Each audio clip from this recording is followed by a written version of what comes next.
ती लाईव्ह होतोय का? सर झालंय, लाईव्ह झालंय सर. ओके. हो येस. सर, हो. नमस्कार. सावित्रीबाई फुले पुणे विद्यापीठ मराठी विभागाच्या वतीनं आयोजित आपल्या सगळ्यांना माहिती आहे की हे वर्ष महाराष्ट्राचं हिरक महोत्सवी वर्ष आहे.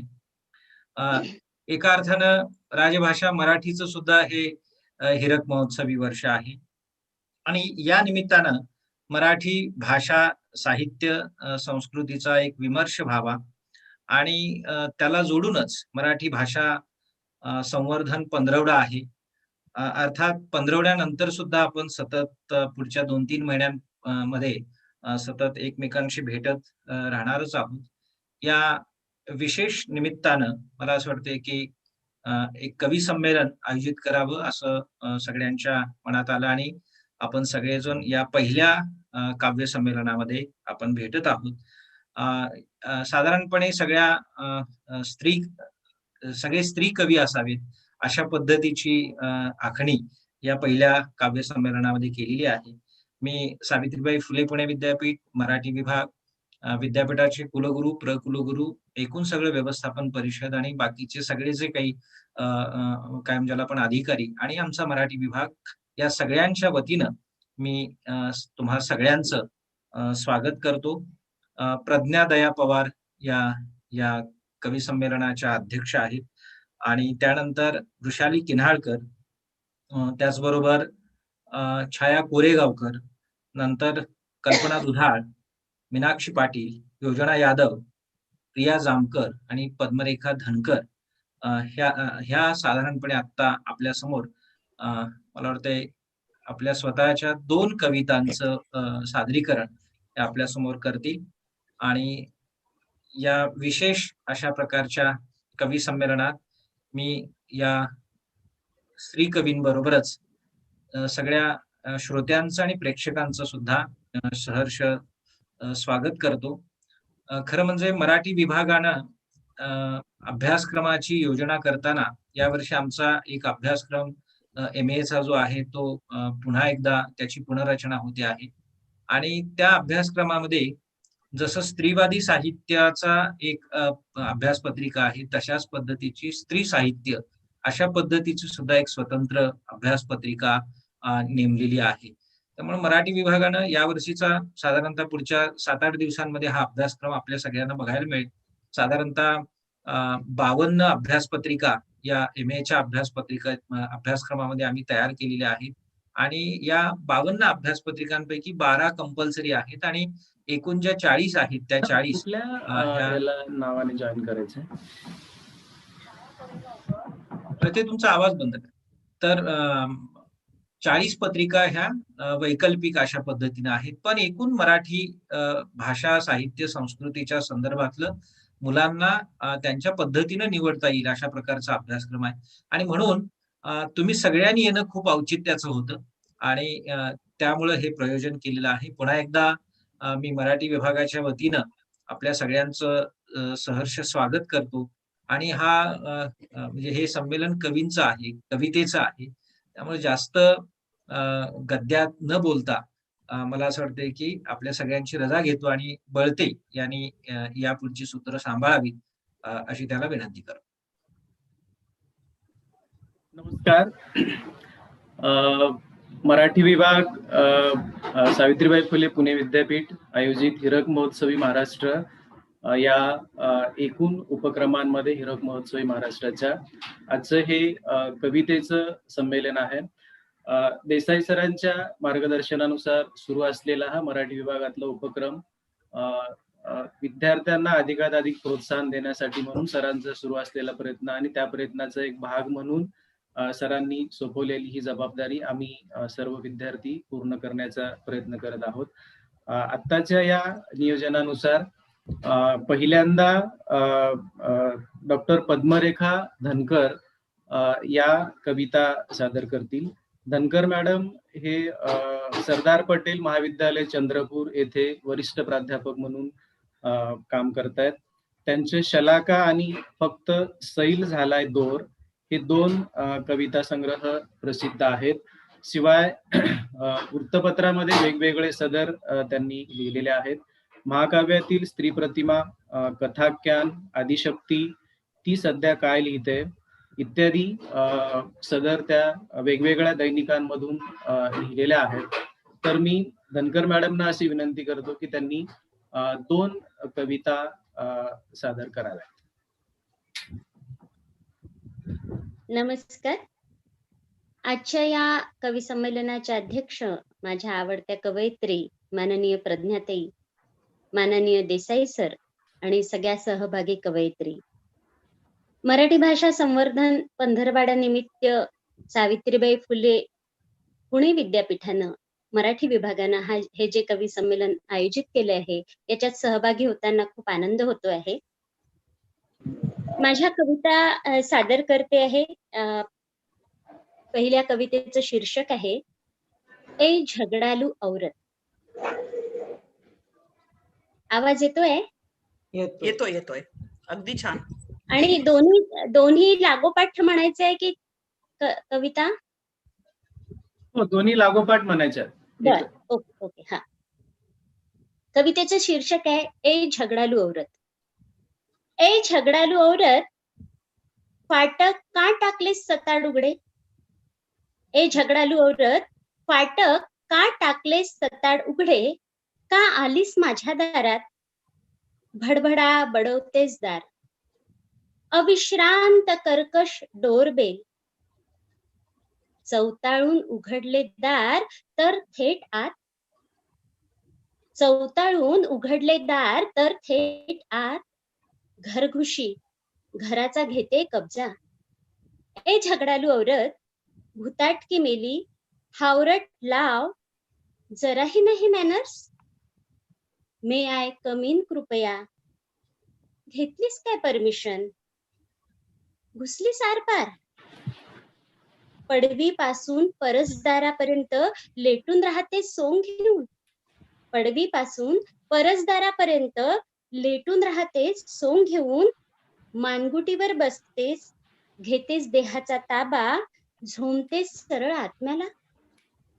हे किती गाणं ऐकवतेस? का किटवतेस माझे कान? कसला झगडा काढतेस उकरून?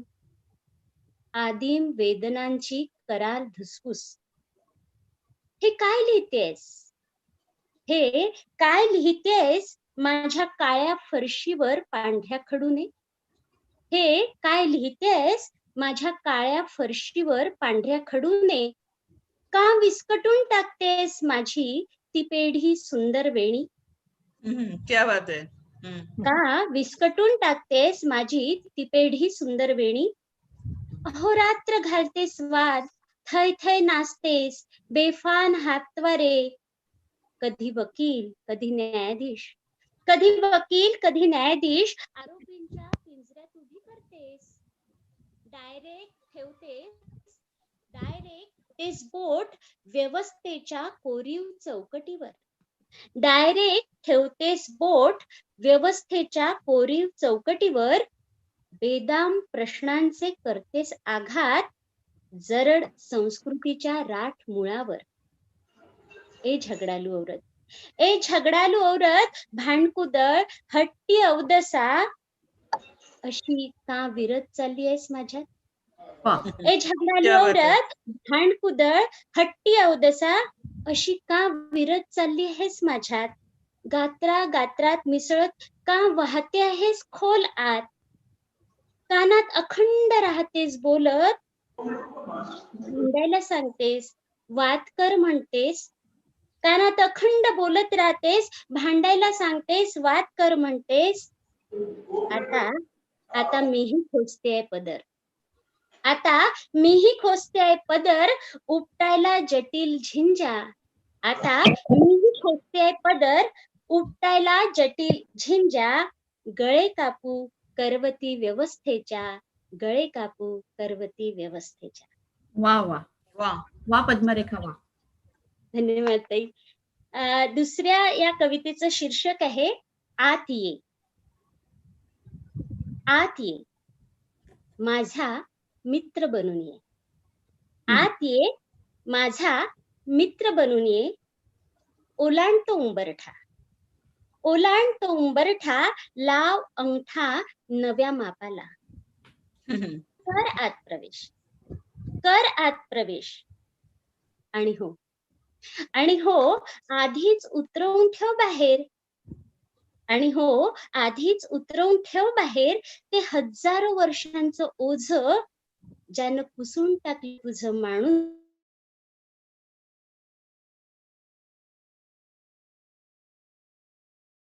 पुसून टाकलं तुझं माणूस, पण करून टाकलंस तुला केवळ पुरुष.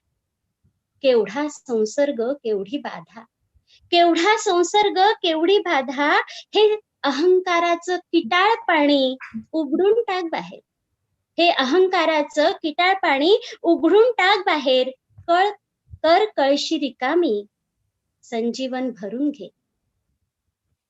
असा ये ना, असा ये ना, होऊ दे तुझी ओळख उंबरठ्याच्या आतल्या जगाशी. असा ये ना, होऊ दे तुझी ओळख उंबरठ्याच्या आतील जगाशी. फिरू दे तुझा सुगरण हात, फिरू दे तुझा सुगरण हात ओट्यावरून, गॅसच्या शेगडीवरून. केवढं मोठं सुख गमावलंस, राहिलास उपेक्षित. अनुभव आता लेकरांच्या तृप्त ढेकराची जादू. फळीवर रेखून ठेव सुबक गंज ताट वाट्या. दिसू दे तुझं लखलखीत देखणं प्रतिबिंब. कुणी सांगितलं तुला, कुणी सांगितलं तुला जमणार नाही बाळाला जोजावणं. कुणी सांगितलं तुला जमणार नाही बाळाला जोजावणं, डायपर बदलणं. जा उचलते, जा उचलते पाळण्यातलं नवं कोरं गोबर. तुझं वात्सल्याचं अमृत झरू दे ना स्तन्य होऊन. आपापल्या अवकाशात सर्वदूर भिरभिरल्यावर, आपापल्या अवकाशात सर्वदूर भिरभिरल्यावर सायंकाळी ढोलीतला दिवा लावायचा ना दोघांनी मिळून. आपापल्या अवकाशात सर्वदूर भिरभिरल्यावर सायंकाळी ढोलीतला दिवा लावायचा ना दोघांनी मिळून. आणि रात्री शेजेवर दरवळताना, आणि रात्री शेजेवर दरवळताना तपासून घे स्वतःला. रात्री शेजेवर दरवळताना तपासून घे स्वतःला. तू आहेस ना माझा मित्र, तू आहेस ना माझा मित्र. वा धन्यवाद. वा वा वा वा. खूप धन्यवाद. धन्यवाद मॅडम. यानंतर दुसरे कवयित्री आहेत doctor Jamkar madam. Doctor Priya Jamkar या SNDT महिला विद्यापीठामध्ये अध्यापन करतात. सर्जनशील आणि निर्भीड अध्यापिका अशी साधारणतः ओळख आहे. मॅडम बरोबर काम करत असताना या गोष्टीचा अनुभव आलेला होता. बिंदूत खूप जागा आहेत हा त्यांचा अलीकडचा कविता संग्रह. आणि पुशी रेगे लिखित सावित्री या प्रायोगिक कादंबरीचा प्रयोग ही मॅडमची एक दुसरी ओळख आहे. मी मॅडमना अशी विनंती करतो की त्यांनी 2 कविता सादर कराव्यात. डॉक्टर प्रिया जामकर. धन्यवाद बळदे सर, निर्भीड म्हटल्याबद्दल. आवाज येतोय ना व्यवस्थित? होय होय. येतो मॅडम. लगेचच सुरू करते. पहिली कविता कागद नाव आहे. कागदातून येत आहेत रडण्याचे आवाज बारीक बारीक. पुटपुटतय अखंड कोणीतरी कागदातल्या कागदात. वा. कागदातून येत आहेत रडण्याचे आवाज बारीक बारीक. पुटपुटतय अखंड कोणीतरी कागदातल्या कागदात. मी स्थिर आहे तशी, मी स्थिर आहे तशी. दिनक्रम तसा नीट असतो तर कागद सोबत येतो. मी स्थिर आहे तशी, दिनक्रम तसा नीट असतो, फक्त कागद सोबत येतो. कुठंही तो गुपचूप असतोच, मोबाईल मध्येही घुसलाय शुभ्र. ऑर्गॅझमच्या टोकाला कोसळलं की कागद कडेने पेट घेतो. कुठनं रुदन दुकट्यातून खसकन एकटं पडण्याचं, कुठलं रुदन दुकट्यातून खसकन एकटं पडण्याचं. पळभर बुडलं शांततेत की कागद तरंगत येतो स्मितानं तेजाळत. माझं जगणं कागद जगतो की कागदाचं मी. कळेना. हम्म. माझं जगणं कागद जगतो की कागदाचं मी कळेना. ते कोड न उलगडलं तरी चालेल, ते कोड न उलगडलं तरी चालेल, पण ही कविता जे वाचतील त्यांनाच मी विश्वासानं म्हणेन की मला कागदात गुंडाळा शेवटी. चालेल.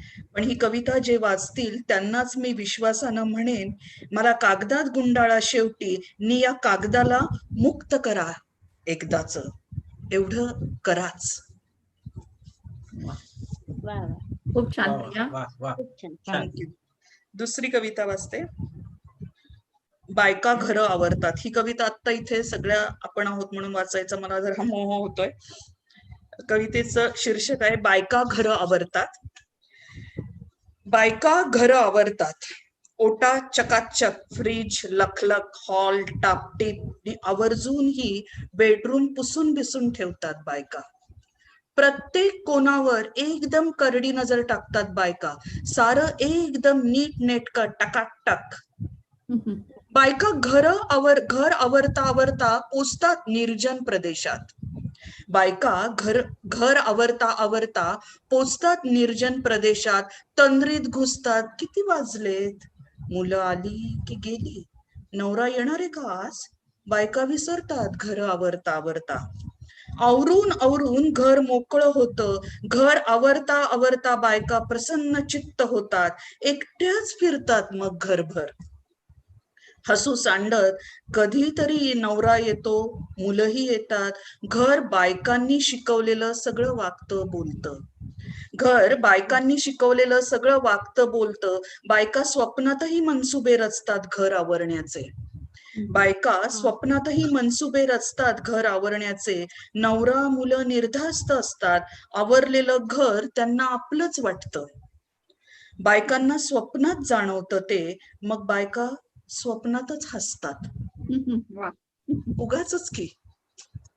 छान, जबरदस्त. छान, खूप छान. थँक्यू. खूप छान, खूप छान. बढिया बढिया. धन्यवाद मॅडम.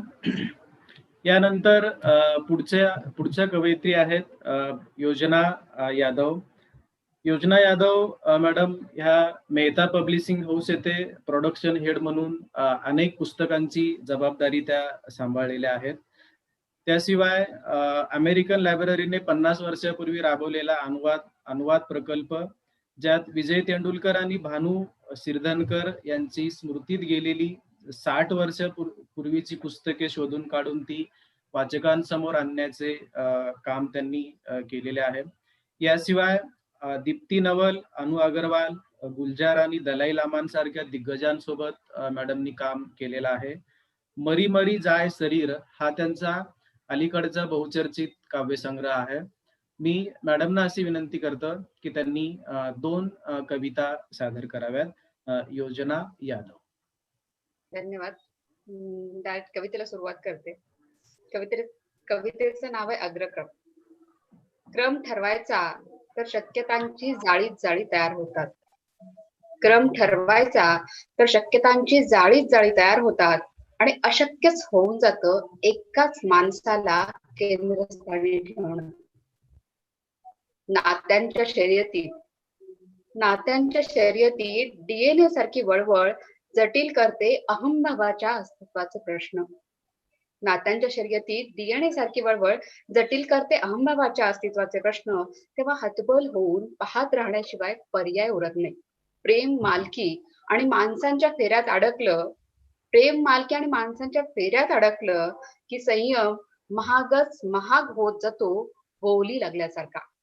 तू मी, तू ती, तू तो किंवा ते.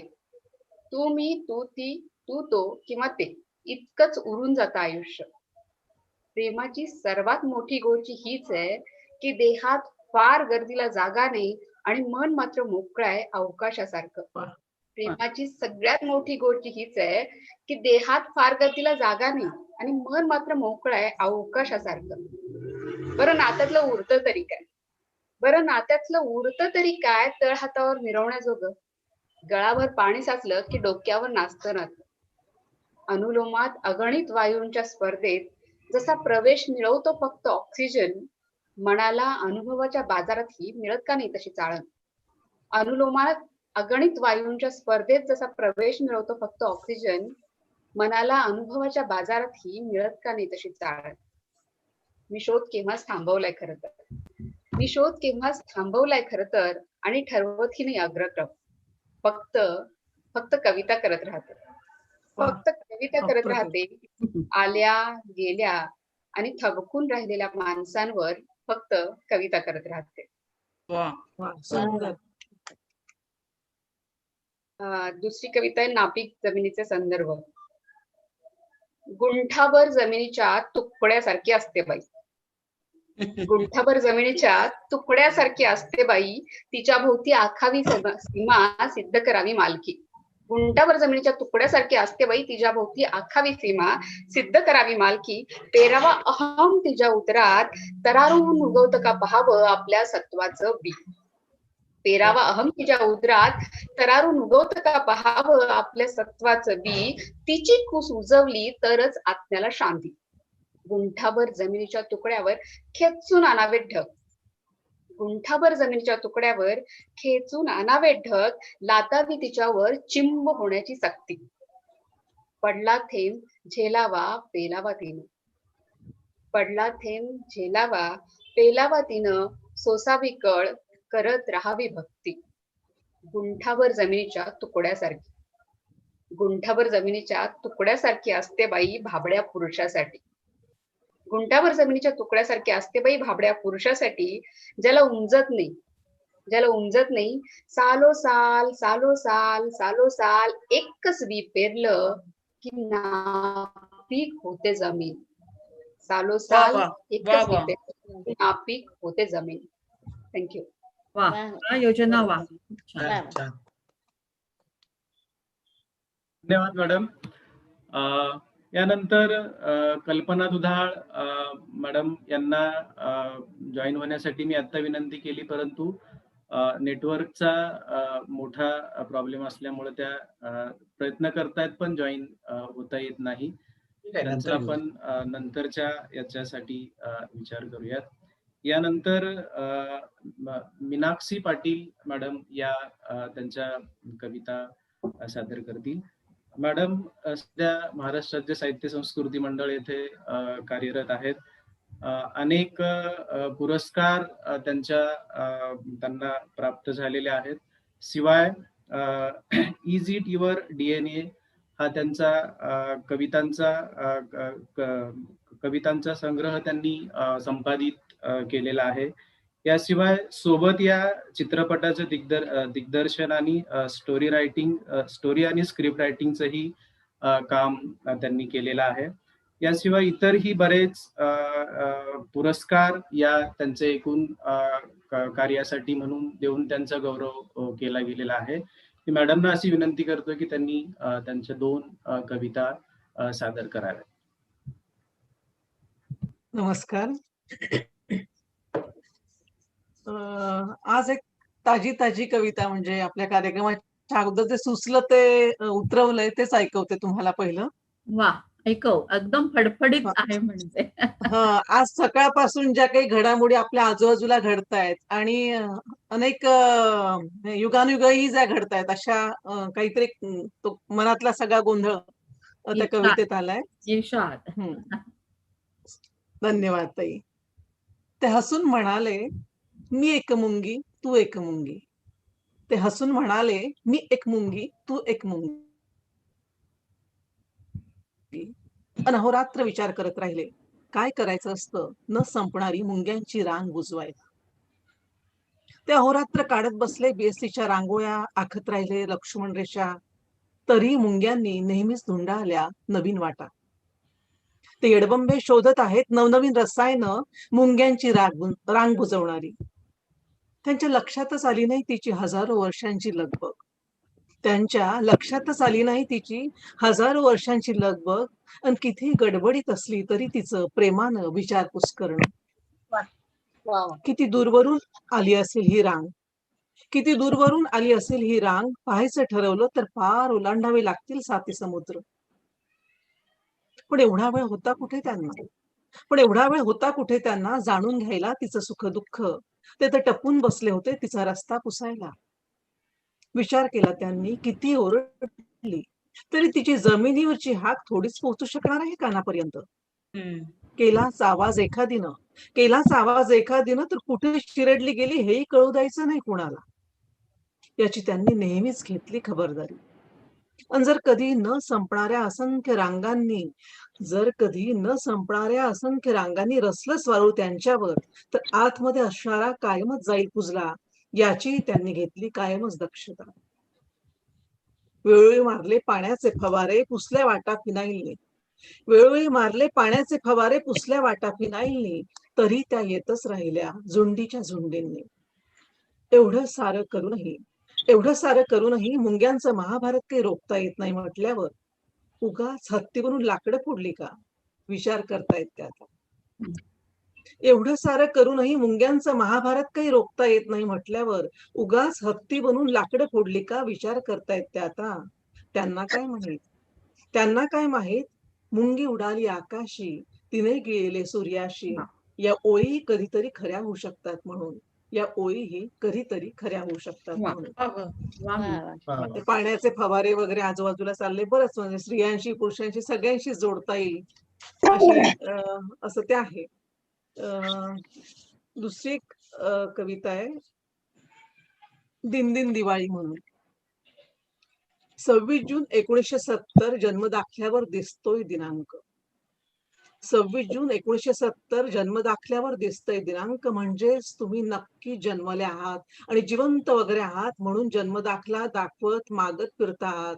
गृहकर्ज, वाहन कर्ज, नोकरी, अजून बरंच काही. याचाच अर्थ जन्मलेल्या प्रत्येकालाच लागतं घरदार, नोकरी, बिराड, दाणापाणी, अजून बऱ्याच गोष्टी. म्हणजे फक्त तुमचं असणं पुरेसं होणार नाही यापुढे. कुठेतरी कागदावरच्या नोंदीनुसारच तुम्ही राहणार आहात जिवंत, किंवा घोषित केले जाणार आहात मृत. कुणी रचलं असेल हे षडयंत्र, कुणी पसरवली असेल ही तारखांची दहशत जगण्यावर, हजारोंना मारून जिंकल्यांच्या आविर्भावात सुरू केलं असेल नवीन समस्तर कुणी. खरं तर कळपातल्या इतरांपेक्षा दाखवायला स्वतःचं वेगळेपण म्हणून कोणत्या तरी तारखेला कुणीतरी मारतो कुणाला, कुणी कुणासाठी तरी होतो शहीद, कुणी मुळातच अस्तित्वात नसलेल्या गोष्टींचा लावतो शोध, कुणी स्वतःशी लावण्यासाठी सोय गोळा करतात वेगवेगळ्या तारखा आणि पसरवतात दहशत तारखांची, वेगवेगळ्या दिनांची. मग पोट भरण्यासाठी अयोनी संभवांच्याही मनवतो आम्ही जयंत्या आणि पुण्यतिथ्या. मग पोट भरण्यासाठी अयोनी संभवांच्याही मनवतो आम्ही जयंत्या आणि पुण्यतिथ्या, प्रगट दिन व निर्वाण दिन म्हणून. तर काहींच्या 2-3, 3-3 जयंत्या मनवल्या जातात शासकीय, निमशासकीय वेगवेगळ्या स्तरांवर. पण ज्यांचे नोंदवलेच जात नाहीत जन्मदिनांक व मृत्यू दिनांकही, त्यांचं काय करायचं? त्यांचं काय करायचं? म्हणजे काल फुटपाथवर जन्मला एक भिकारी आणि त्याच्या शेजारीच दुसरा भिकारी मेला. त्याची कुठेच घेतली गेली नाही नोंद. म्हणजे कॅलेंडर त्यांच्यासाठी नसतंच, हे मान्य करावंच लागेल आपल्याला. आणि समजा आलीच सुनामी तर आपल्या सकट वाहून जाईल आपला जन्म दाखला आणि पुन्हा महात्म्याचा पुतळाही. मग महात्म्यांची जयंती आणि पुण्यतिथी पण होणार नाही साजरी. आणि जर असं सारं असेल तर कशाला मिळवायचा जन्म दाखला, कशाला मिळवायचं बुकर, नोबेल, ज्ञानपीठ, आकड्यांच्या गणितानुसार पुस्तकांची पानं मोजणाऱ्यांच्या कमिट्यांकडून? कशाला प्रयत्न करायचा मोठं व्हायचा आपापल्या डबक्यांमध्ये, जिथं खेचताय सगळेच एकमेकांचे पाय. खरं तर सुनामीमध्ये राहणारच नसतात डबकी. हेच लक्षात येत नाही कुणाच्या, की आजूबाजूला कुणाचा विश्वासच दिसत नाहीये सुनामी असते म्हणून. साजरे करतायत सारे दिन दिन दिवाळी, दिवाळखोर दिनांची. धन्यवाद. धन्यवाद मॅडम. मॅडमची फोन झाला तेव्हा त्या नेमक्या कविता लिहित होत्या आणि त्या असं म्हणाल्या होत्या की मी हीच कविता सादर करणार आहे. थँक्यू मॅडम, अत्यंत चांगली कविता सादर केल्याबद्दल. यानंतर छाया कोरेगावकर मॅडम या त्यांच्या दोन कविता सादर करतील. जीवनानुभवाचं सच्चेपण मांडणारी कविता ही कोरेगावकर मॅडम यांच्या कवितेची खरी ओळख आहे. वास्तवाच्या जवळ नेणारी, मनाचा ठाव घेणारी, जे अशी अस्वस्थ करणारी त्यांची कविता आहे. जे जगले भोगले त्याला शब्दरूप देण्याचा प्रयत्न त्यांच्या कवितेतून त्यांनी केलेला आहे. एक अवकाश माझही, आकांत प्रिय माझा, माझ्या काळाचा अनुवाद यासारखे अनेक कविता संग्रह त्यांनी लिहिलेले आहेत. त्यांच्या कवितांना पुरस्कारही मिळालेला आहे. त्यांचं मी या निमित्तानं कौतुक करतो आणि मॅडमना अशी विनंती करतो की त्यांनी त्यांच्या 2 कविता सादर कराव्यात. कोरेगावकर मॅडम. धन्यवाद सर. माझ्या पहिल्या कवितेचं नाव आहे बायका. बायका बोलत राहतात अखंडपणे. बायका बोलत राहतात अखंडपणे. चिवचिवतात लेडीज डब्यातून.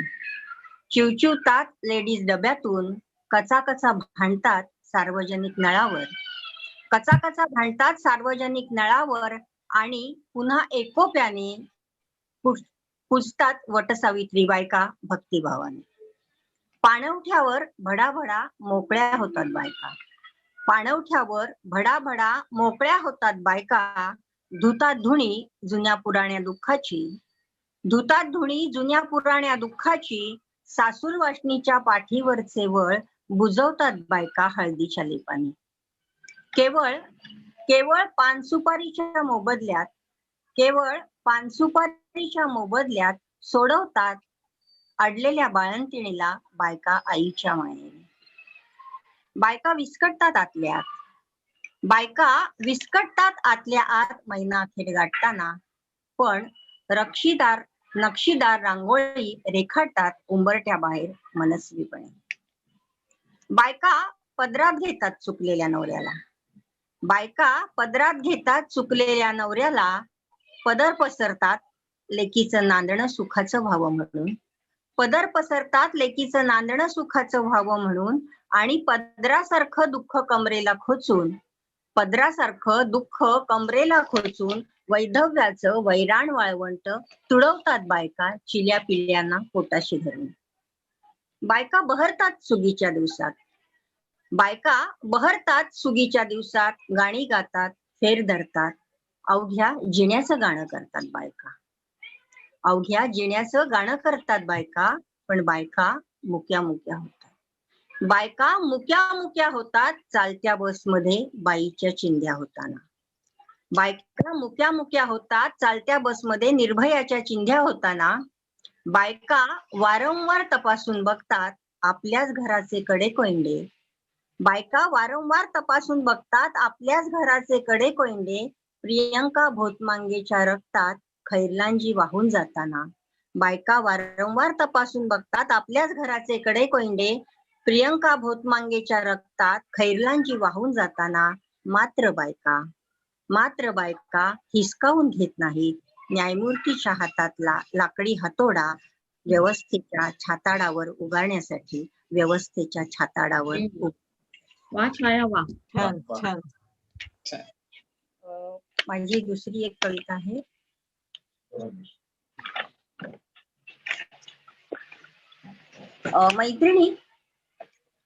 मैत्रिणी तू ऐकते आहेस ना. मैत्रिणी तू ऐकते आहेस ना त्या बेलगाम घोड्यांच्या टापांचे आवाज. मैत्रिणी तू ऐकते आहेस ना त्या बेलगाम घोड्यांच्या टापांचे आवाज. तुझ्या चिमुकलीच्या बाळमुठीतली कोवळी पहाट. तुझ्या चिमुकलीच्या बाळमुठीतली कोवळी पहाट. त्यांच्या टापांखाली चिरडण्यापूर्वी तू चुलीच्या धुरातून बाहेर ये. बघ उंबरट्या बाहेरचा ग्लोबल लखलखाट. बघ उंबरट्या बाहेरचा ग्लोबल लखलखाट. कोसळतील झगमगाटाचे झोत तुझ्या अंगावर. कोसळतील झगमगाटाचे झोत तुझ्या अंगावर. मात्र चिकाटीने तेवत ठेव तुझ्या अस्मितेची चिमुकली चांदणी. मात्र चिकाटीने तेवत ठेव तुझ्या अस्मितेची चिमुकली चांदणी. त्यांना पुरता अंदाज आलाय तुझ्या पंखांचा.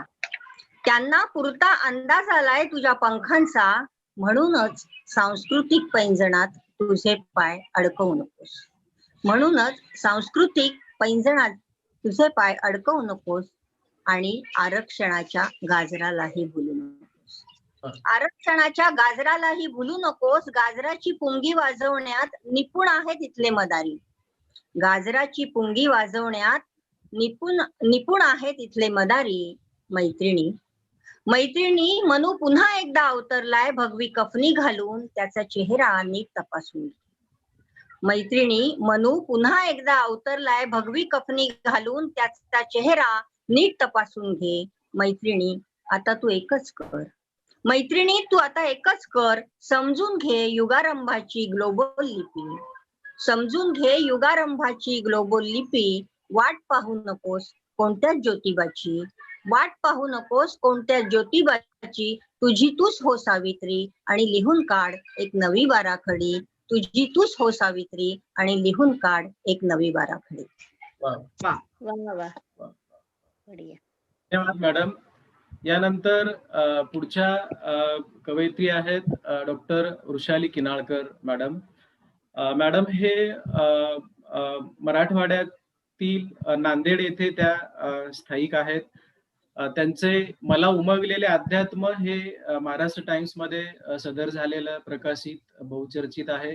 याशिवाय दिव्य मराठी, लोकसत्ता अशा वृत्तपत्रांमधून सुद्धा त्यांनी लेखन केलेलं आहे. त्यांचे तारी, वेदन, संवेद्य, सहज रंग हे कविता संग्रह प्रकाशित आहेत. शिवाय लोकसंवाद ग्रामीण साहित्य संमेलनाच्या 5व्या राज्यस्तरीय संमेलनात त्या निमंत्रित पाहुण्या म्हणून उपस्थित होत्या. उस्मानाबाद येथे झालेल्या 7व्या मराठवाडा लेखिका संमेलनाचं अध्यक्षपद सुद्धा मॅडमनी भूषवलेलं आहे. मी मॅडमना अशी विनंती करतो की त्यांनी 2 कविता सादर कराव्यात. किनाळकर मॅडम. मॅडम फक्त अध्यक्षांना असं विचारायचं की हा म्हणजे लवकर फास्ट फॉरवर्ड होतोय, लवकर संपतोय कार्यक्रम आणि आता ह्या येणार नाहीयेत कोण, त्यांना टेक्निकल इश्यू आहे कल्पना दुधाळना. तर एक फक्त म्हणजे किनाळकर मॅडम झालं की तुमच्या 2 कविता आणि नंतर एक एक कवितेचा म्हणजे असं घ्यावं असं म्हणजे आपल्याला हरकत नाही. चालेल चालेल अध्यक्ष अगदी. आणखी किनाळकर मॅडम. नमस्कार. नमस्कार. नमस्कार. नमस्कार. सावित्रीबाई फुले पुणे विद्यापीठ आणि श्रीयुत देसाई, अध्यक्ष प्रज्ञाताई पवार आणि उपस्थित माझ्या सर्व कवयित्री मैत्रिणींनो, माझ्या 2 कविता मी तुमच्या पुढे ठेवते. पहिली कविता. कसे सगळेच दुवे सैल होत जातात. कसे सगळेच दुवे सैल होत जातात आणि गाठ बसते एखाद्या ठिकाणी. कसे सगळेच दुवे सैल होत जातात आणि गाठ बसते एखाद्या ठिकाणी. इतक्या मजबूत लिंपलेल्या भिंतीतूनही कुठून झिरपते हे अनावर पाणी. धावत जाणाऱ्या आयुष्यात सुद्धा समस्त काळ थांबतो एखाद्या क्षणासाठी. धावत जाणाऱ्या आयुष्यात सुद्धा समस्त काळ थांबतो एखाद्या क्षणासाठी. असा कसा जीव गोळा होतो नेमकेपणासाठी. धन्यवाद. सुंदर. वा वा. आता दुसरी कविता सांगते. न विरजलेल्या दह्यासारखं बेचव जगणं. न विरजलेल्या दह्यासारखं बेचव जगणं. ना दुधाची चव ना दह्याची. अस्ताव्यस्त पसरलेला दिवस आणि गिळायला येणारी रात्र. अस्ताव्यस्त पसरलेला दिवस आणि गिळायला येणारी रात्र. अशा वेळी बांध फुटू नयेत मनाचे तर आणखी काय व्हावं. अशा वेळी बांध फुटू नयेत मनाचे तर आणखी काय व्हावं. धन्यवाद. मॅडम यानंतर दुसऱ्या फेरीसाठी आपण जात आहोत. नाही पहिला प्रज्ञा यांच्या 2 कविता होऊ द्या आणि मग दुसरी फेरी ना. नमस्कार, माझा आवाज पोहोचतोय असं मी गृहीत धरू का? येतोय. पोहोचतोय अगदी आवाज. छान येतोय, छान येतोय. ओके. येतोय येतोय. क्रांतीज्योती सावित्रीबाई फुले पुणे विद्यापीठ मराठी विभाग, डॉक्टर देसाई सर आणि त्यांचे सर्व सहकारी, विशेषत्वाने बळदे सर जे आता छानपैकी एकमेकींना जोडताहेत, आणि सगळ्या मैत्रिणी, मी खर तर सुरुवातीलाच कृतज्ञता आणि आभारही व्यक्त करते, यासाठी केवळ औपचारिकता म्हणून नव्हे, तर खूप दिवसांनी आम्ही सगळ्या मैत्रिणींना भेटण्यासाठी एक छान प्लॅटफॉर्म देसाई सरांनी आणि त्यांच्या सहकार्यांनी आम्हाला दिलेला आहे, आणि खूप सुंदर अशी संध्याकाळ आमच्या वाट्याला, सगळ्या मैत्रिणींच्या वाट्याला तुम्ही दिलेली आहे. त्यामुळे सुरुवातीला एक आभार व्यक्त करते. खर तर मगापासून जे आपण सगळं ऐकतोय, म्हणजे पद्मरेखा धनकर असतील किंवा प्रिया जामकर, योजना यादव, मीनाक्षी, छाया कोरेगावकर, आणि आता ज्यांनी कविता वाचल्या त्या डॉक्टर वृषाली किन्हाळकर, या सगळ्या जणींना आपण, म्हणजे खरं तर आम्ही एकमेकींना खूप बारकाईने वाचणारे आहोत, आणि थोडीशी जरी आधी मी कविता लिहायला सुरुवात केली असली तरी सुद्धा मी या समकालीनांमधलेच एक स्वतःला समजते, आणि खरं तर आम्ही सुद्धा एकमेकींच्या कवितेमधून, एकमेकींच्या वाटचालीमधून खूप बळ घेतलेलं आहे. विशेषतः अलीकडच्या या सगळ्या काळामध्ये एक असं अमिट अक्षर सगळ्या या मैत्रिणी आम्हा एकमेकींच्या तळहातावर ठेवतायत, आणि ती खूप मोठी ताकद आहे असं आम्हाला वाटतं. तर या म्हणजे या पहिल्या याच्यामधली मी 2 कविता वाचते. माझ्या पहिल्या कवितेचं शीर्षक आहे स्वातंत्र्य. आजचा जो संदर्भ आहे, म्हणजे आजच्या ज्या दिवसाचा जो संदर्भ आहे, तो लक्षात असल्यामुळे ही कविता वाचावीशी वाटली मला. अर्थात बघा कसं वाटतंय. स्वातंत्र्य.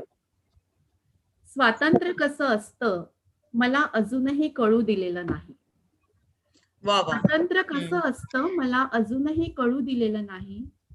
कसा उच्चारतात स्वातंत्र्य हा शब्द, कसा दिसतो, कसा उमटतो, कसा लिहिला जातो, आवाज कसा असतो स्वातंत्र्याचा. लहान होते तेव्हा वाटायचं मी चालतेय ती जमीन आहे स्वातंत्र्याची. लहान होते तेव्हा वाटायचं मी चालतीये ती जमीन आहे स्वातंत्र्याची. पाण्यात सोडतीये ती होडी आहे स्वातंत्र्याची. आकाशात उडवलेला पतंग आहे स्वातंत्र्याचा. एक दिवस अचानक भरून गेला स्कर्ट रक्तानं. एक दिवस अचानक भरून गेला स्कर्ट रक्तानं. तेव्हाही वाटलं मला हे रक्त आहे स्वातंत्र्याचं. जबरदस्त. स्त्राव तंत्रात बद्ध गुरफटून लहरतेय मुक्त निरंतर. बाई कशी असते मला अजूनही कळू दिलेलं नाही. बाई कशी असते मला अजूनही कळू दिलेलं नाही. कसा उच्चारतात बाई हा शब्द, कसा दिसतो, कसा उमटतो, कसा लिहिला जातो, आवाज कसा असतो बाईचा. आवाज कसा असतो बाईचा. वारांगना, वारयोषिता, बारबाला, गणिका, राजनर्तकी, सौभाग्यकांक्षिणी, सुवासिनी, माता, कुमारी, श्रीमती, फिरत्यानी गरत्या जगभरातल्या बायांनो एक व्हा. फिरत्यानी गरत्या जगभरातल्या बायांनो एक व्हा. एक व्हा आणि कंचुकी जाळा. एक व्हा आणि कंचुकी जाळा. गृह बाजारी अनावृत्त स्तन लहरतात मुक्त निरंतर. प्रेम कसं असतं, कसं असतं प्रेम. प्रेम कसं असतं मला अजूनही कळू दिलेलं नाही. कसा उच्चारतात प्रेम हा शब्द, कसा दिसतो, कसा उमटतो, कसा लिहिला जातो, आवाज कसा असतो प्रेमाचा. आवाज कसा असतो प्रेमाचा. मी तर म्हणूही शकत नाही आता. एरी मैं तो प्रेम दिवाणी, मेरा दर्द न जाने कोई. तत्काळ दर्द मिटवणारी किती काउंटर्स आहेत तत्पर माझ्यातून प्रेमाला नि प्रेमातून मला कन्फर्म डिलीट करणारी. काम माया सेवा भक्त सक्त मजुरी अनासक्त निरंतर. सक्त मजुरी अनासक्त निरंतर. दुसरी कविता वाचते, आपल्या समोर ठेवते आहे. कविता आहे भय आहे इथे.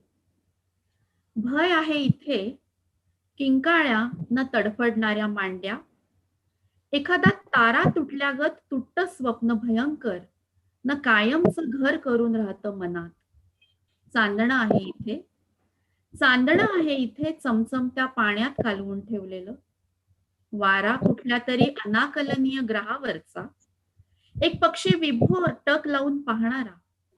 मला माहित आहे इथेच आहे प्रेम दगड न दोंडे, मला माहित आहे इथेच आहे प्रेम दगड न धोंडे. एक हिरवीगार फांदी लवलवत येणारी, कोलाहल सगळा, वाहत्या नद्या, चुंबनांसारखं उद्दीपित करणारं संगीत न कायमच्या दूर निघून गेलेल्या दुखऱ्या घायाळ स्मृती. मी इथेच राहतेय, मी इथेच राहतेय कितीतरी वर्ष न शतक, पण कागदावर नाहीये माझं अस्तित्व, पण कागदावर नाहीये माझं अस्तित्व.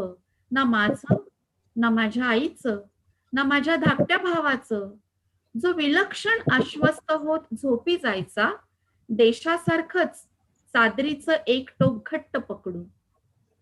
एक रेष आखलेली होती की काय आजवर आभासमय, एक रेष आखलेली होती की काय आजवर आभासमय, की स्वतःच्या समजुती खातर इथेच आहे सर्व काही, तू आणि मीही देहात प्राण फुंकणारी. एका फटक्यात नाहीसं होतं सगळं, एका फटक्यात नाहीसं होतं सगळं. माझी खापरपणजी मरून गेली तेव्हा तिची माती पसरली होती इथं, माझी खापरपणजी मरून गेली तेव्हा तिची माती पसरली होती इथं. कुठली असतील तिला एव्हाना असंख्य रोमहर्षक मुळं. आकाशाचा नेमका कोणता तुकडा धरायचा मी आता माथ्यावर, आकाशाचा नेमका कोणता तुकडा धरायचा मी आता माथ्यावर. तेवढं जरा सांगाल का या नव्या उन्मादात, तेवढं जरा सांगाल का या नव्या उन्मादात. जबरदस्त. छान छान. वा. खूप सुंदर. दुसरी फेरी, दुसरा राऊंड सुरू करूया आपण आणि एक एक कविता होऊन जाऊ दे. धन्यवाद मॅडम. यानंतर दुसऱ्या फेरीला आपण सुरुवात करत आहोत. याआधी पहिल्या फेरीमध्ये धनकर पद्मरेखा यांनी 2 कविता वाचल्या होत्या. मॅडमना मी अशी विनंती करतो की त्यांनी पुन्हा एक कविता सादर करावी. कवितेचं शीर्षक आहे खूर उधळणारे घोडे. मी म्हणजे बर्फ थंड गोळा, मी म्हणजे बर्फ थंड गोळा, नोंदवीत आक्षेप तू करतोस चढाई. मी म्हणजे बर्फ थंड गोळा, नोंदवीत आक्षेप तू करतोस चढाई. तुला जिंकायची असते लढाई, तुला जिंकायची असते लढाई, व्हायचे असते अजिंक्य पदाचा मानकरी. पुरुषार्थाची तुझी व्याख्या, पुरुषार्थाची तुझी व्याख्या, पलंगासमोर तू लटकविलेले चित्र. पुरुषार्थाची तुझी व्याख्या, पलंगासमोर तू लटकविलेले चित्र. खूर उधळणारे घोडे, खूर उधळणारे घोडे दौडत असतात वेगाने. खूर उधळणारे घोडे दौडत असतात वेगाने. तूही उन्मत्त, तूही उन्मत्त, फुलाचे काळीज तुझ्याही तापाखाली. फुलाचे काळीज तुझ्याही तापाखाली. तुला वाटत नाही गरज, तुला वाटत नाही गरज माझ्या चित्रात डोकावण्याची. तुला वाटत नाही गरज माझ्या चित्रात डोकावण्याची. कधीच वाटत नाही फिरवावा, कधीच वाटत नाही फिरवावा, मला हवा तसा, मला हवा तसा तरळ हलवा गुंजला. कधीच वाटत नाही फिरवावा, मला हवा तसा तरळ हलवा गुंजला. माखून घ्यावे रोमरोमी माझे गहिरे रंग, माखून घ्यावे रोमरोमी माझे गहिरे रंग. करावेसे वाटत नाही, करावेसे वाटत नाही मलाही समान भागीदार. करावेसे वाटत नाही मलाही समान भागीदार परमोच्च क्षणाच्या टोकावर. आता खूर उधळणाऱ्या घोड्यांना नकार देईन म्हणते. खूर उधळणाऱ्या घोड्यांना नकार देईन म्हणते. वा. छान छान.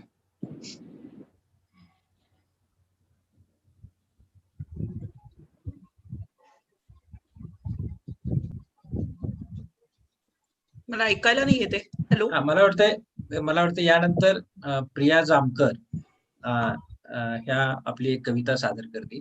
Okay okay okay.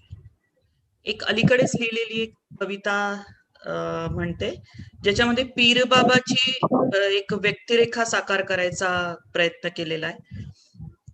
पीरबाबा. रोटीवाडा मायबाप, तिन्ही सांज होता होता पीरबाबा हाळी द्यायचा. सांजेला दूर उमटणारी अजाण, उदासी आणि गर्द करायची. गावाबाहेर राहायचा पीरबाबा. पीरबाबाचं वय किती नेमकं याचा काही अंदाज नाही, पण पीरबाबा कोणत्याही वयाचा होऊ शकायचा. कितीतरी जणींच्या हळव्या कहाण्या ऐकायचा पीरबाबा. लांब लचक काळातून गोल फिरायचा. पोरीबाळींच्या कहाण्या ऐकून ऐकून पीरबाबाचं वय माणसाच्या दुःखा इतकं झालं होतं, हजारो लाखो वर्षांचं. आणि त्या मानवी दुःखा इतकंच निरागसही नि निर्ममही. माणूस असून असून किती सोशिक असणार. बाई झाली तरी अशी कितीशी सोशिक असणार. पीरबाबा पुरुष होता पण बाई होऊ शकायचा. पण समजा बाईच असता तर त्याला पुरुष होता आलं असतं का? काय की बाबा. पण पीरबाबाला स्वतःच आपलं दुःख होतं का? पीरबाबाची स्वतःची कहाणी गावातल्या एकाही माणसाला ठावं नाही. जुने लोक सांगतात, कोणी नाही त्याला. आता माणूसच नाही म्हटलं कोणी की दुःखानं यायच्या वाटाच बुजत जातात. मार्ग काय मग दुसरा? आता नुसतं माणूस असल्यामुळे जे जेवढं दुःख येऊन चिकटायचं ते तेवढं दुःख असावं पीरबाबाला. पण पीरबाबानं ऐकलं मात्र खूप. पोरीबाळींच्या कहाण्या ऐकून ऐकून पीरबाबा दुःखा इतका म्हातारा झाला. मस्त पिकला, मस्त एकदम. पीरबाबा खळखळ कधी हसलेला कोणी पाहिला नाही. नाही म्हणायला या झाडांनी त्याच्या लांबलचक चंदेरी दाढीआड हळूच फुललेलं हसू पाहिलंय. डोळ्यातूनही ओसंडायचे त्याच्या 4-2 तुषार. बस तेवढंच. पण हेच बक्कळ आहे, निवडुंगालाही फुटतात की फुलं, दुःखालाही हसू फुटतच असणार. निळी पिवळी फुलं जशी. एरवी पीरबाबा धीर गंभीर. कहाणीतल्या शब्दातून सगळं दुःख तगमग शोषून घ्यायला तत्पर असा स्पंदनशील कान जणू. एखादी बाई जायची बाटपापडी वाट तुडवत, ओझ्यानं शिणायची, टेकायची. तर बाईची जात. उरातला बोल बोलला की जीव हलका होतो. वाट सरते तेवढीच, जराशीच सरते. तसं तर काय वाटच चालायची नाही असं म्हटलं तरी काळ संपवतोच की एक दिवस. सगळं संपवतो. काळ दयाळू असतो. हा, पीरबाबा काळाचाच लेक असणार की पीरबाबा काळच आहे? काय की बाबा. पण पीरबाबाकडे नेहमी दुःखी बाया यायच्या असं काही नाही. हा, एक पोर होती, हुंदडायची, बागडायची, ऊन हुंगायची. रोटीवाडा मायबाप हाळी आली की ही कुठनही धावत यायची. सांजेचं उतरत मुठमुठ भरून ऊन धावत येऊन उधळायची पीरबाबाच्या अंगावर. मग पीरबाबाच्या नाकात, तोंडात, डोळ्यात रंगीत ऊन. पीरबाबाला उन्हाच्या रंगातून पोरीच्या भविष्यात डोकावला. निहुंगला त्यानं दुःखाचा वास. पोरीला पत्ताच नाही. पोरगी बसली ऊन उधळत, नि पीरबाबांना आधीच हुंगलंय दुःख. पोरगी मोठी झाली, चालत चालत पोचली दुःखापर्यंत. दुःखाचं वय आता पीरबाबाच्या वया इतकं झालंय. दुःखाचं वय आता पीरबाबाच्या वया इतकं झालंय आणि पोरीच्या मुठीत 4-2 उन्हाचे कण पडलेत अडकून. ते पाहून मात्र दुःखाला हसू फुटलंय हिवलस. पीरबाबाची चंदेरी दाढी चकाकतेय अधनमधन. Thank you. Wow.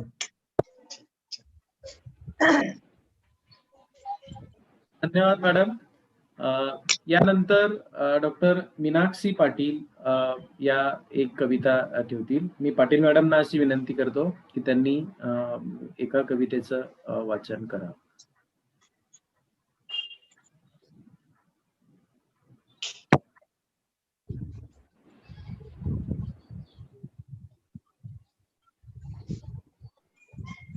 मॅडमचा phone disconnect.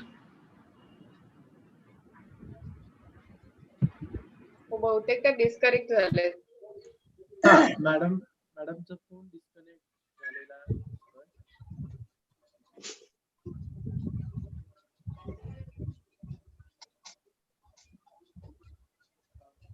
Madam आवाज येतोय?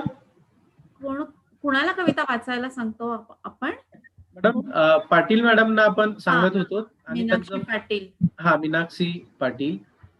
तर त्यांचा फोन म्हणजे त्या आता एक्झिट झालेल्या आहेत. पुढचे घ्या ना, पुढच्या कवयित्री घ्या. हा, छाया कोरेगावकर मॅडम यांनी एक कविता सादर करावी. कोरेगावकर मॅडमना विनंती करतो की त्यांनी एका कवितेचं आवाज येतोय? होय होय येतोय मॅडम, येतोय. माझ्या कवितेचं शीर्षक आहे इमरोज. माझ्या आत एक अमृता, माझ्या आत एक अमृता अखंड इमरोजच्या शोधात. माझ्या आत एक अमृता अखंड इमरोजच्या शोधात. साहिर भेटतो वळणावळणावर, साहिर भेटतो वळणावळणावर कवितेच्या ओळी ओळीतून. अर्धवट विजलेल्या सिगरेटच्या थोटकातून, अर्धवट विजलेल्या सिगरेटच्या थोटकातून मी ही पीत राहते अख्खाच्या अख्खा साहिर, मी ही पीत राहते अख्खाच्या अख्खा साहिर त्याच्या वेदनेसकट. इमरोजचा उत्कट कुंचला, इमरोजचा उत्कट कुंचला माझ्या स्वप्नांच्या रंगरेषा रेखाटताना होत जातो भावविभोर. कुंचल्यासकट इमरोज होतो माझं आणि माझ्या छकुल्यांचं आभाळ. कुंचल्यासकट इमरोज होतो माझं आणि माझ्या छकुल्यांचं आभाळ. साहिर, साहिर शब्दांच्या नावेत दुःखाच्या काठावर आत्ममग्न, साहिर शब्दांच्या नावेत दुःखाच्या काठावर आत्ममग्न. मी संग असंगाच्या खोल भोवऱ्यात, मी संग असंगाच्या खोल भोवऱ्यात जीवाच्या आकांताने मारत राहते हातपाय. इमरोज होऊ नये मिथक इतिहासाच्या पानावर, इमरोज होऊ नये मिथक इतिहासाच्या पानावरलं. प्रत्येक अमृताला, प्रत्येक अमृताला मिळायला हवा इमरोज, प्रत्येक अमृताला मिळायला हवा इमरोज. साहिर आसपास असला आणि नसला तरी, साहिर आसपास असला आणि नसला तरी. धन्यवाद मॅडम. यानंतर डॉक्टर वृषाली किनाळकर या एक कविता आपल्या समोर ठेवतील. मी किनाळकर मॅडमना विनंती करतो की त्यांनी एक कविता आपल्या समोर ठेवावी. आवाज येतो मॅडम? हा, माझा आवाज येतोय? आवाज येतोय? हा. प्रज्ञाताई पवारांचे खास आभार मानते. त्यांनी जे इतरांच्या लेखनाबद्दल अतिशय मौलिक वाक्य उच्चारलं, त्याच्यामुळे मनस्वी आनंद झाला.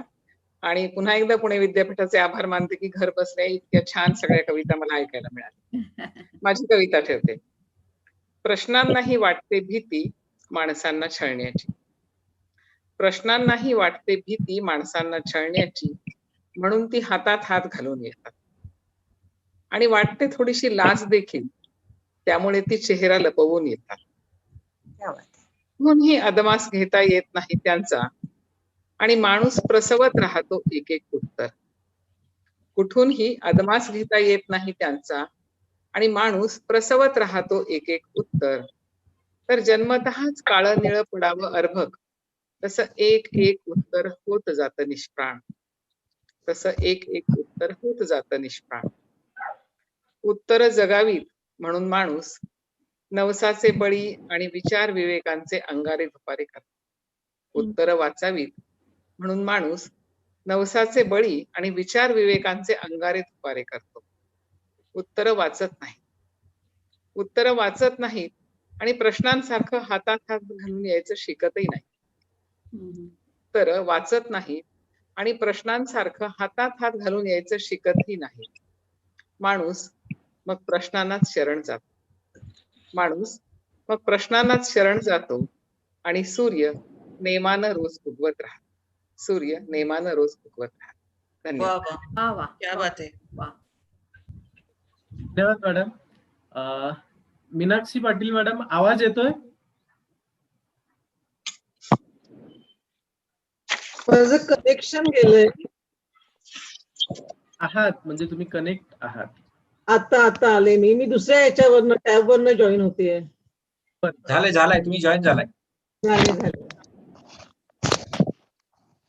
एका कवितेचं वाचन तुम्ही करावं अशी विनंती आहे. बरं. कवितेचं शीर्षक आहे कोमात गेलेली ती. ती कोमात गेलीये पुटपुटताय सारे विषण्णतेने. ती कोमात गेलीये पुटपुटताय सारे विषण्णतेने. असं कसं होऊ शकतं? चांगली चालत फिरत बोलत होती म्हणे काल परवापर्यंत. चांगलं गाणं म्हणायची, चित्र पण काढायची म्हणे. श्रद्धांजलीला आल्यासारखे काढतायत सारे आठवणी. खिडकीतल्या आकाशाच्या तुकड्यात गुंतून गेली तिची नजर एकटक. ती परत कोमातून बाहेर पडेल का? ती परत कोमातून बाहेर पडेल का? चर्चा करून सांगतायत सारे आपापल्या कामांना. हल्ली वारंवार पडतंय तिला हे स्वप्न. या स्वप्नांचेही ठरलेले साचे असतात की काय हेच कळत नाही. शाळेत परीक्षेचे पेपर देण्यासाठी निघालीये, पण शाळा साता समुद्र पार असल्यासारखी पोहोचताच येत नाही तिथपर्यंत. तर कधी उंच टेकडीवरून दरीत कोसळणं. कधी भर समुद्रात बोटीचं उलटणं. अलीकडे तर सुनामीच्या लाटांमध्ये गटांगळ्या खाताना प्राणांचं कंठाशी येणं. परवा तर संपूर्ण मुंबईवर झालेल्या हवाई आण्विक युद्धात कुटुंबापासून दूर हल्लकल्लोळात हरवलेली ती. अशी असंख्य स्वप्न. प्रत्येक स्वप्नानंतर जाग झाल्यावर वाढलेली हृदयाची धडधड आणि प्राणांतिक भीतीनं दरदरून सुटलेला घाम शिकताना आजूबाजूचं सारं सुरक्षित बघून खूप हायचं वाटायचं तिला. पण हल्ली असल्या स्वप्नांचाच कंटाळा आलाय तिला. आणि कोमात गेलेली ती हे स्वप्नच खूप आवडायला लागलंय पाहायला. एकदा स्वप्नात कोमात गेल्यावर खिडकीतून एकटक पाहत फिरून येता ब्रह्मांडात अगदी कुठेही कुणालाही न सांगता. आणि सगळ्यात महत्वाचं म्हणजे दरीत ट्रॅकमध्ये कुठेही पडलं, चिरडलं गेलं, कुणी नखानं केसानं गळा कापला विश्वासघातानं, तरी काहीच वाटत नाही. स्वप्नात कोमात गेल्यावर तरी काहीच वाटत नाही. स्वप्नात कोमात गेल्यावर. क्या बात आहे. छान मॅडम. वाह. यानंतर प्रज्ञा दया पवार मॅडम या एका कवितेचं वाचन करतील. कोरेगावकर मॅडमची झाली का? मला वाटतं कोणी योजना राहिली आहे का? योजना राहिली. त्याच्यामध्ये योजना राहिली आहे. हो, योजना आणि कोण? कोरेगावकर मॅडमची झाली? हो झाली सर. यांचा मध्ये प्रॉब्लेम आली योजना आली. योजना आहेत ना? आहे का? आता हो. घेतात खरं ते. हा, तुम्ही एक कविता म्हणा. योजना आवाज येतो? देतात. येतोय आवाज? योजना मॅडम आवाज येतो? हा येतो मॅडम. कवितेचं शीर्षक आहे व्हर्च्युअल कोलांट्या. नात्याचेही असतात उंबरटे, सीमेवर उभं राहून ठरवायचं ओलांडायचे की नाही. एका पावलात बदलू शकतो भोवताल, प्रांत, बोली. एक पाऊल आत जगण्याचे मळकट संदर्भ किंवा एखादीच लहर, भावनिक तरल ओली. कधी मूल्यतत्वांचे वाद, कधी कोरडे शृंगार, कधी मूल्यतत्वांचे वाद, कधी कोरडे शृंगार, रिलेशनशिपच्या भुसकळ्यात सेक्युरिटीचे बुडबुडे सारखे होत राहतात वर खाली.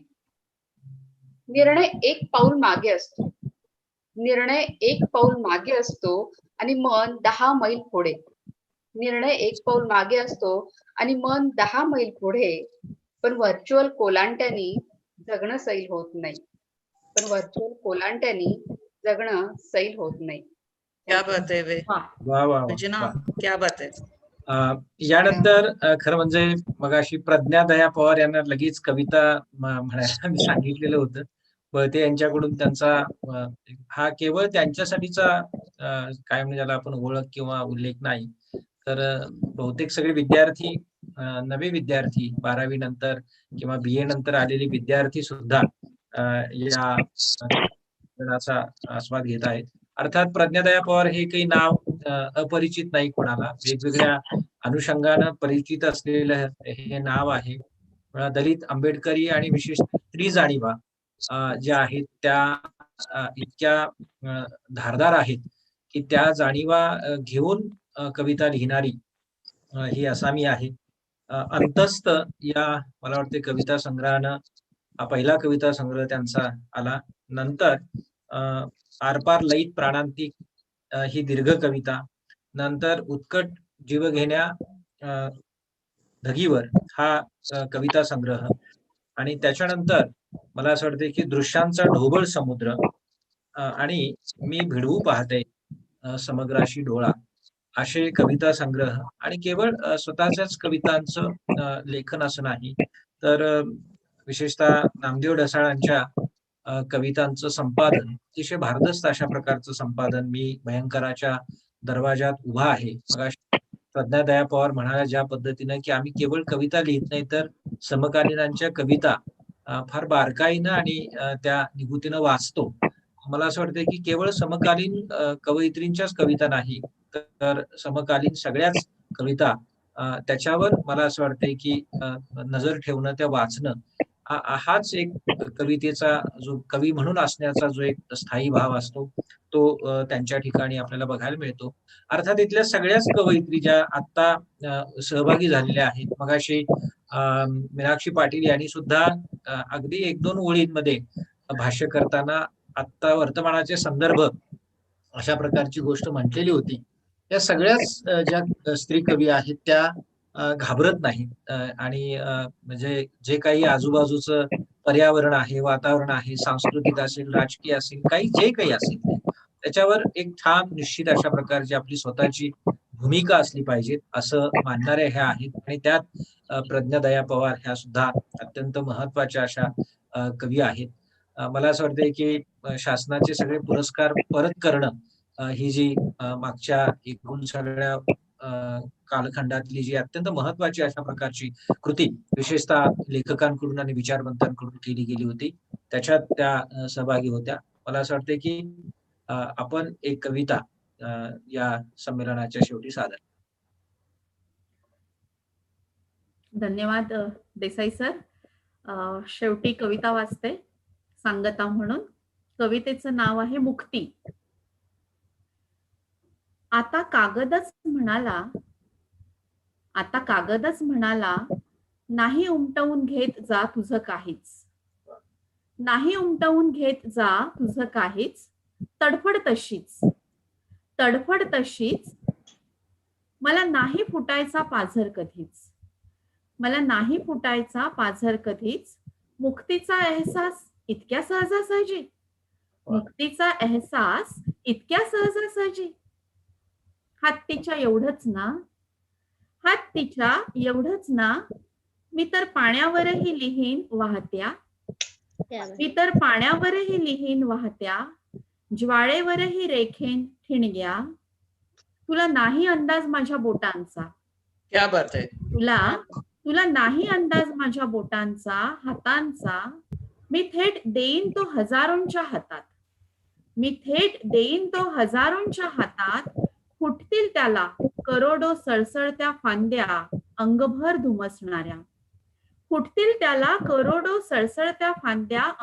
धुमसणाऱ्या, अश्रूंच्या वेदनेच्या अपमान बोधाच्या निळाभोर आकाशाकडे झेपावणाऱ्या विद्रोहाच्या मग काय करशील?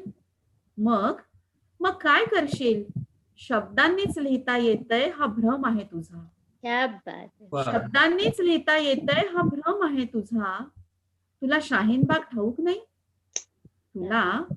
तुला शाहीनबाग ठाऊक नाही? धन्यवाद. वा, क्या बात आहे. वा. छान, छान. मला असं वाटतंय की आपण सगळ्या स्त्री कवींच्या कविता ऐकल्या. या कविता ऐकताना आपल्या सगळ्यांना एक वेगळ्या प्रकारचा अनुभव सगळ्यांना आला असेल. मराठी कवितेचा इतिहास जर बघितला तर साधारण 80 पर्यंतची मराठीतली स्त्रियांची कविता आणि 80-90 नंतर ज्या स्त्रिया कविता लिहित आहेत त्याचं एक कायम ज्याला आपण अतिशय व्यवच्छेदक अशा प्रकारची एक सीमारेषा त्या एक कालखंडाच्या याच्यावर आपल्याला बघायला मिळते. या सगळ्या ज्या आता कविता वाचल्या या सगळ्या कविता एका अर्थानं म्हटलं तर प्रातिनिधिक पण आहेत, या काळाच्या आहेत. आणि केवळ कविता म्हणून त्या कविता लिहित नाहीत तर कविता जगतायत. विशेषतः कवितेपेक्षा चळवळ किंवा स्वतःचा विचार जो आहे माणूस म्हणून असण्याचं जे स्वतःचं अधिष्ठान आहे ते त्यांचं पक्क आहे. आणि म्हणून नुसती कागदावर कविता लिहायची आणि बाकी नामानिराळ राहायचं अशा प्रकारे या संमेलनात सहभागी झालेल्या कुठल्याही कवीचा चेहरा नाही. मुळात तळागाळातल्या माणसांशी जोडलं जाणं आणि वेगवेगळ्या समूहांशी मला असं वाटतंय की केवळ स्त्रियांशी आणि स्त्रियांच्या संदर्भात वेगवेगळ्या समूहांशी सोडलं जाण्याचा हा मला असं वाटतं की आजच्या कवितेचा एक चेहरा आपण सगळ्यांनी ऐकला पाहिला. मी सावित्रीबाई फुले पुणे विद्यापीठाच्या वतीनं या सर्व स्त्री कवींचं अतिशय मनापासून आभार व्यक्त करतो. विद्यापीठाच्या सोपस्कारासाठी मला वाटतं की 1-2 दिवसांमध्ये आम्ही परत पुन्हा तुम्हाला ज्याला आपण व्हॉट्सअप म्हणू त्याच्यावरनं संपर्क साधू. बाकी अशी प्रज्ञा दया पवार येण्यापूर्वी एक अशी थोडीशी चर्चा अशी झालेली होती की ऑफलाईन एकदा सगळ्यांनी यावं. मला असं वाटतं की सावित्रीबाई फुले पुणे विद्यापीठात मराठी विभागात आपलं स्वागत आहे आणि तुम्ही स्वीकार केलेला आहे आणि होकार दिलेला आहे असं समजून त्या पद्धतीने आम्ही पुढच्या कार्यक्रमाचं नियोजन करत आहोत. आपल्या सर्वांचे पुन्हा एकदा मनापासून आभार. धन्यवाद. धन्यवाद. थँक्यू. थँक्यू. धन्यवाद.